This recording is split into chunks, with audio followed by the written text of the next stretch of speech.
Hey guys, I just wanted to hop on here really quick and say happy first day of spring and give you a quick tour of the new vegetable garden. I mean, it's not really a tour, it's kind of like, here it is, look what we've done so far. We're almost done. I would say we're gonna be planting in the next, well, probably week and a half. We're actually gonna be leaving this week for 3 days to go to Disneyland. I haven't been, obviously, since before COVID, but so we're excited to get back there. We're going with my sister and brother-in-law and their kids. So if you happen to be at Disneyland Wednesday or Thursday this week and see us, please stop and say hello. Okay, I'm going to turn the camera around here and show you the vegetable garden. So as you can see, the terraces, at least on this end, are finished, and I've already started putting in the raised beds. The ones up here still need to be leveled out a little bit, and there's a couple more to be built up here. I did change the design. If you watch my homestead channel, you know I changed the design. This was going to end right here and go down. I decided I needed to put a finishing wall going back on all three of these, and that took up the blocks that were going to finish the walls on that end. So I have to get some more blocks. But they are completed enough that this coming weekend, I'm going to be putting together a video. I took video of the entire process. And I know a lot of you have been really interested in how to install terraces or even make raised beds out of this block. This block is from RCP. It's a local company. The nationwide brand is Keystone. So this coming weekend, make sure you're subscribed, hit the bell, because I'm going to do an entire tutorial on how to use these blocks to either make terraces, to make an unplantable hill plantable, which is what I had.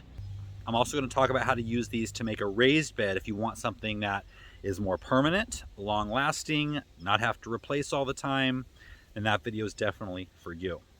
On my homestead channel, I had someone ask, or several people actually, why if I put the terraces, am I not just planting right into the ground? Why am I building these raised beds on top of the terraces? It seems kind of redundant.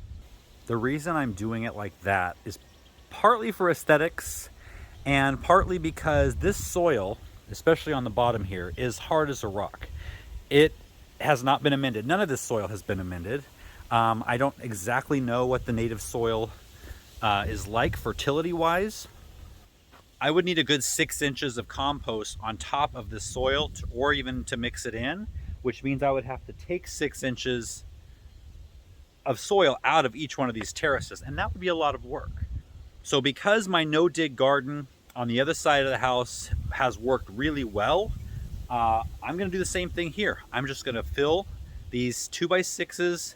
It'll be 6 inches of compost on top of the native soil. I'm not going to work it in or anything, and it should do really well. Another reason, for me at least, I like the neatness. I like how everything is laid out in nice rectangles. That's just a pleasing to the eye thing for me. But also, we have gophers. And so these two beds here have gopher wire underneath, galvanized hardware cloth. So that is stapled to the bottom of each one of these beds. Well, the two that are filled. The other ones, I still have to staple it. And there's no seams. I got 4 foot wide wire, and these beds are 4 feet wide. So there's no seams. The gopher can't sneak through. They're all going to be secure from the gophers.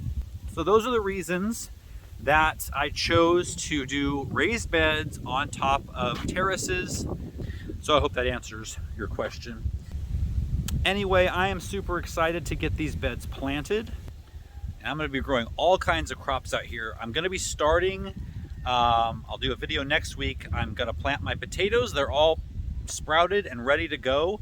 I'm going to be putting them on this terrace, this middle terrace up here, because I'm going to be growing those. And then when those are done, I'm going to be switching them out with my peppers, which will already be growing.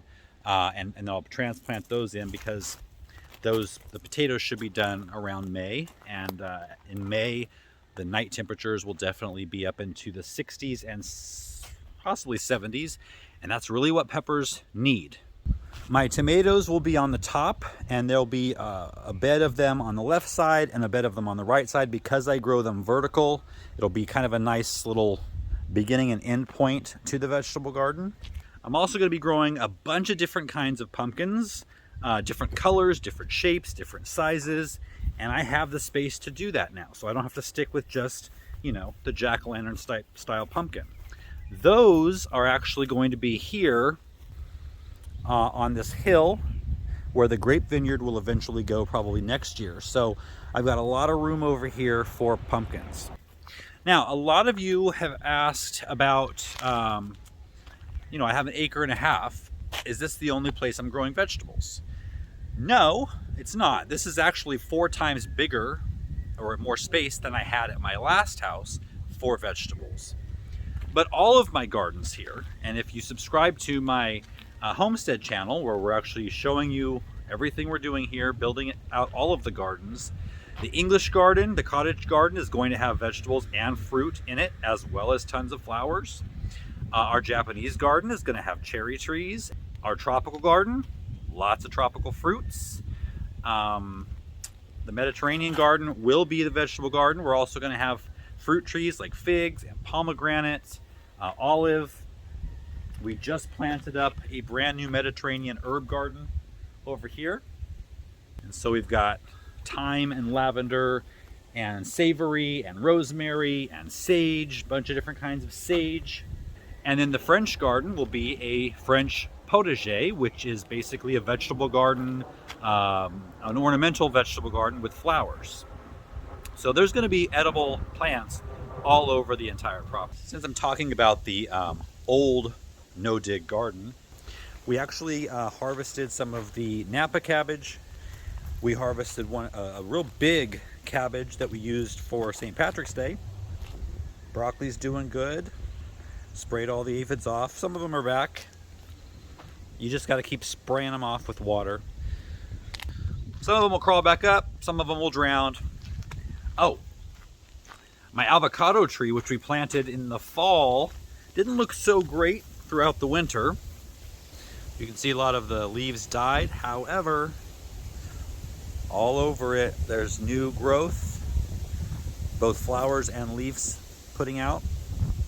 We actually went to the nursery and got several trees, ornamentals and fruit. I've got, at least for fruit, productive trees, I've got a lemon and a mandarin orange and an almond tree. Can you see that?